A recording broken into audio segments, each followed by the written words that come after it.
Halo semuanya, sebagai seorang pemula di dunia pemrograman sekaligus seorang yang suka bermain game, suatu hari saya terpikir untuk mencoba belajar membuat game yang sederhana saja tentunya. Di video kali ini, saya ingin menantang diri saya sendiri untuk belajar cara membuat game 2D hanya dalam waktu 1 minggu. Untuk bisa membuat game, tentu kita membutuhkan bahasa pemrograman dan game engine yang sesuai. Dan saya memutuskan untuk menggunakan bahasa pemrograman Java. Kenapa Java? Karena beberapa hari terakhir saya sedang mempelajarinya. Dan menurut saya, Java itu menarik, terutama karena banyak menggunakan konsep OOP, Object Oriented Programming, dalam strukturnya. Video ini bukan tutorial atau panduan, melainkan dokumentasi proses belajar saya selama 1 minggu dalam membuat game 2D. Pertanyaannya, apakah seorang pemula yang tidak tahu apa-apa soal game development bisa mempelajari dan membuat game sendiri dalam waktu 1 minggu? Menurut saya, ini tantangan yang cukup berat, tapi saya akan coba.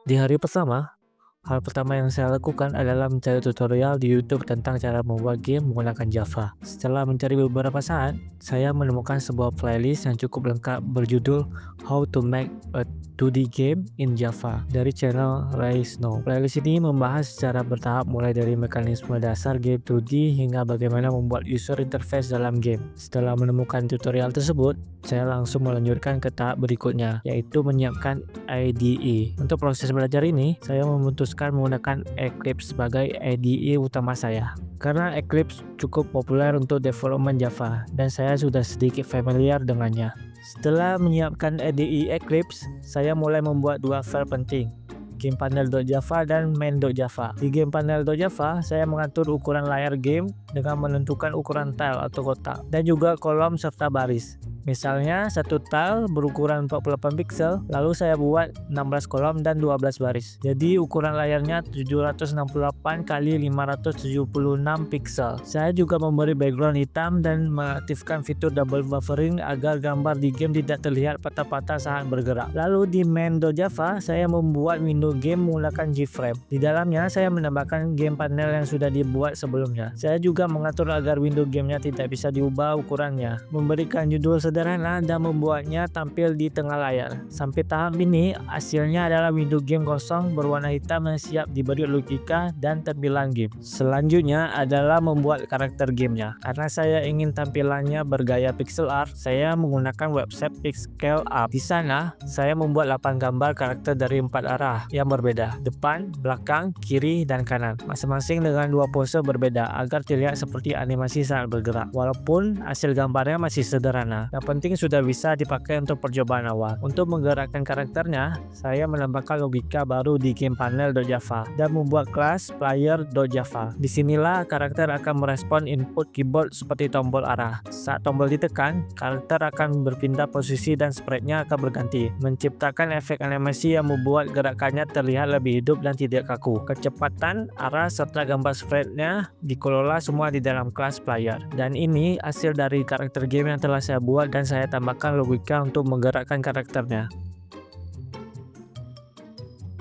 Di hari kedua, saya belajar cara membuat background map untuk game menggunakan sistem tile. Saya menyiapkan 3 jenis tile atau tekstur, yaitu rumput, batu, dan air. Setiap tile ini digambar dalam file tile.java sebagai objek dengan properti gambar buffer image. Selanjutnya di tile manager.java, saya memuat gambar-gambar tersebut lalu menyusunnya ke dalam sebuah array 2 dimensi bernama map tile number yang isinya ditentukan dari file text map.txt. File ini berisi angka-angka yang mewakili jenis tile tertentu untuk tiap posisi di layar. Fungsi utama tile manager adalah menampilkan tile sesuai posisi pada grid. Fungsi load map membaca isi file map.txt baris demi baris dan mengubah angka menjadi indeks tile, lalu disimpan ke dalam array map tile number. Dalam metode draw, program membaca array ini dan menggambar tile sesuai indeks yang ditentukan pada posisi X dan Y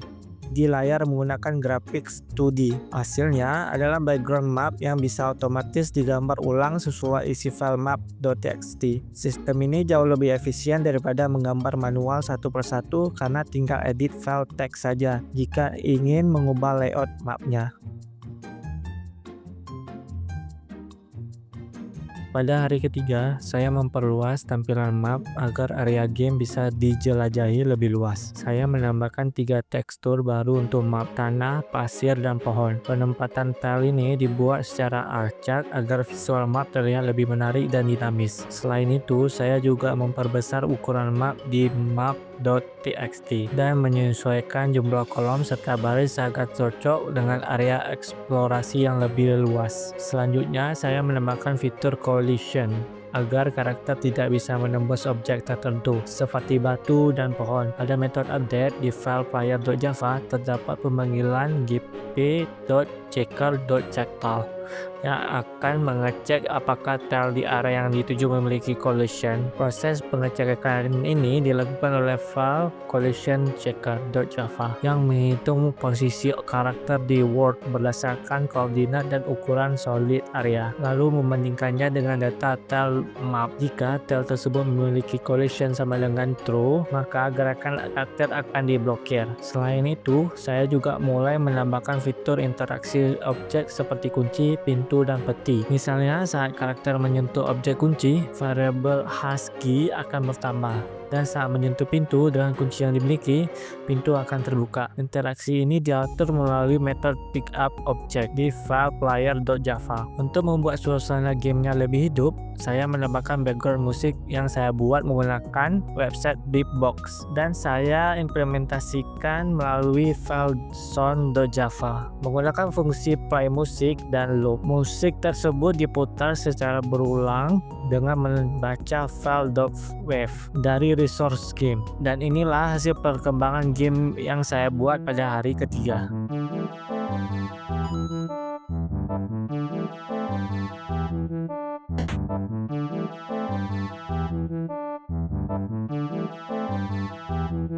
Di hari keempat, saya mulai mempelajari cara membuat user interface berupa teks dalam game. Tujuannya adalah agar player mendapatkan informasi saat berinteraksi dengan objek, seperti saat mengambil kunci, membuka pintu, atau menyentuh objek spesial. Misalnya, saat player mendapatkan kunci, akan muncul teks "You got a key" di layar bagian kiri atas. Dan jika mencoba membuka pintu tanpa kunci, muncul pesan "You need a key". Semua pesan ini diatur dalam kelas UI.java dengan metode showMessage untuk menampilkan teks sementara, dan fungsi draw untuk menggambar elemen UI seperti gambar kunci, jumlah kunci yang dimiliki, dan waktu permainan. Ketika player menemukan harta karun, maka permainan akan berhenti dan muncul pesan win lengkap dengan total waktu bermain. Untuk menampilkan pesan-pesan tersebut, saya menambahkan logika di dalam metode pickUpObject pada file player.java. Di sana, saya mendeteksi nama objek yang disentuh karakter. Jika itu adalah key,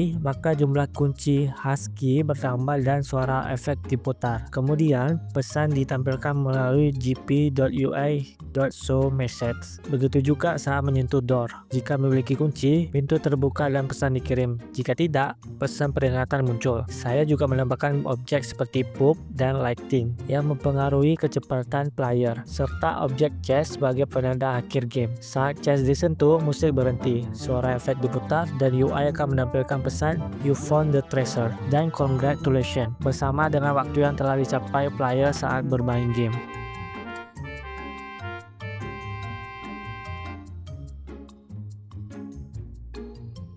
Di hari kelima, fokus saya adalah memperindah tampilan visual pada map. Saya memperbarui tekstur tile agar terlihat lebih menarik dibanding sebelumnya, termasuk mengganti warna dan gaya dari tekstur air, tanah, dan pohon agar lebih selaras satu sama lain. Selain itu, saya juga membuat danau kecil di bagian pojok map untuk memberikan variasi lingkungan, serta menambahkan elemen dekoratif seperti tanaman kecil di area rumput. Agar map terlihat lebih hidup dan alami, saya juga menambahkan objek seperti bongkahan batu dan ranting kayu. Semua tekstur ini saya tempatkan dengan lebih rapi, memperhatikan komposisi agar tampilan map terlihat seperti hutan sungguhan. Perubahan ini bertujuan untuk menciptakan suasana yang lebih imersif saat pemain menjelajahi dunia game yang saya buat.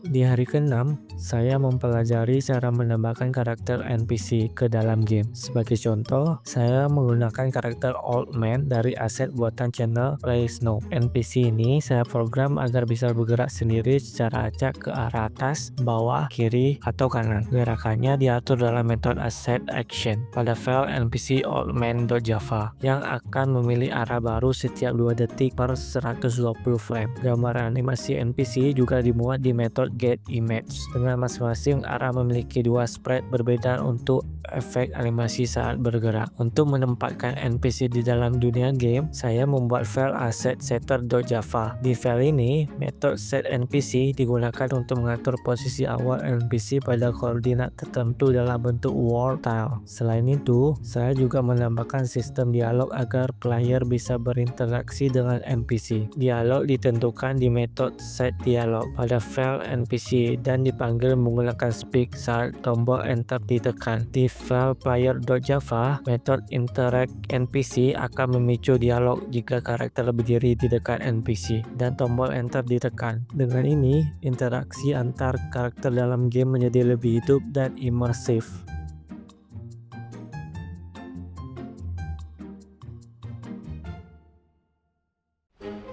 Di hari ke-7, saya mempelajari bagaimana cara membuat tile screen atau menu awal pada game. Menu ini terdiri dari 3 pilihan utama, New Game, Load Game, dan Quit. Navigasi antar menu dilakukan dengan tombol W dan S, lalu dipilih dengan tombol Enter. Untuk menampilkan menu ini, saya membuat metode Draw Tile Screen di file ui.java. Metode ini menggambar latar belakang, judul game, gambar karakter, serta pilihan menu, dan menambahkan indikator tanda panah di sebelah menu yang sedang dipilih berdasarkan variabel command number. Di file keyhandler.java, saya menambahkan logika agar saat game dalam title state, tombol W dan S mengubah nilai command number, dan tombol enter menjalankan aksi berdasarkan pilihan menu saat memulai game, memuat game, atau keluar dari game. Selain itu, saya juga menambahkan fitur health bar berupa icon hati di pojok kanan atas. Hati ini akan berkurang saat karakter terkena damage, misalnya ketika jatuh ke dalam lubang, dan bisa dipulihkan saat minum air dari kolam. Untuk itu, saya membuat event system di file eventhandler.java. Metode check event mendeteksi jika karakter menyentuh area tertentu di map berdasarkan arah gerakan, lalu memicu damage pit untuk mengurangi nyawa atau healing pool untuk memulihkan nyawa. Sistem ini menggunakan deteksi collision sederhana dengan rectangle yang diposisikan berdasarkan tile. Ini memungkinkan penambahan berbagai interaksi lingkungan dalam game, serta jebakan, portal, atau sumber penyembuhan.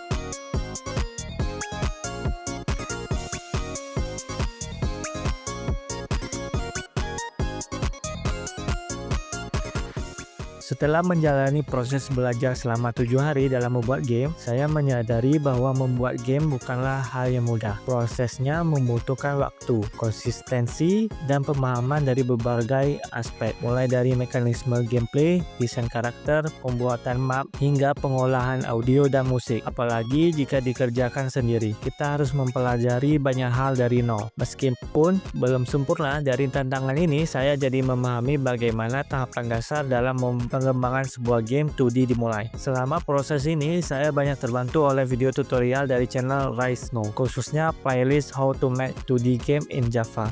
Jika kalian tertarik belajar membuat game juga, saya sangat merekomendasikan untuk menonton video-videonya. Terima kasih sudah menonton video dokumentasi belajar saya ini. Jika kalian ingin saya lanjutkan ke hari-hari berikutnya, silahkan tulis di kolom komentar di bawah. Jangan lupa untuk like, subscribe, dan sampai jumpa di video selanjutnya. Dan bye.